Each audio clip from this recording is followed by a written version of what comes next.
কি গো, তুমি না মন খারাপ করে বসে আছো? তোমাকে প্রচুর ঘাম দিচ্ছে, একটু ঘামটা মুছে দিই। সরে যাও দেখি এখান থেকে। আধিক্যতা দেখাচ্ছে।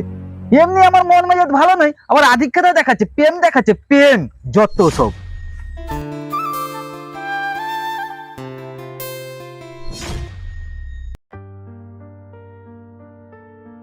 হ্যালো, 500 টাকা ধরো, একটা ছাপা শাড়ি কিনে নেবে। কিন্তু তোমার তো প্যান্টটা একবারে ছিঁড়ে গেছে, বারবার সেলাই করে করে পরতিছো। তুমি একটা প্যান্ট কিনছো? না না, আমার কিছু দরকার নেই, আমার যেটা আছে তাতেই চলে যাবে। দাও টাকাটা ধরো, ঘরে একটুও চাল নেই, তুমি বরং এক বস্তা চাল এনে রেখে দাও। তখন বকছি বলে রাগ হয়েছে? থাক, তোমাকে আর রাগ দেখাতে হবে নি, ওই পয়সা দিয়ে তোমার জন্য কিছু কিনে নেবে। না গো, আমি একটুও রাগ করিনি।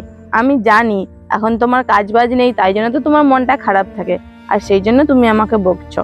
দেখো, নতুন কাপড় না পরেও থাকা যায়, কিন্তু ঘরে চাল ডাল নেই, না খেয়ে কি থাকা যায়?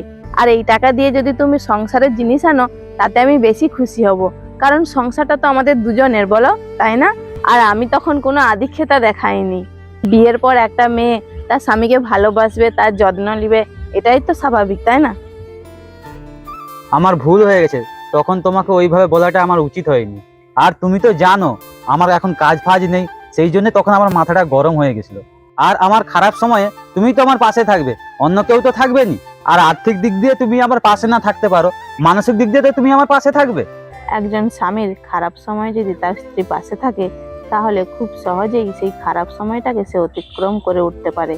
তো বন্ধুরা, ভিডিওটা কেমন হয়েছে অবশ্যই জানিও। ভালো লাগলে একটা লাইক কমেন্ট শেয়ার করে যেও। টাটা, সবাই ভালো থাকুন, সুস্থ থাকুন।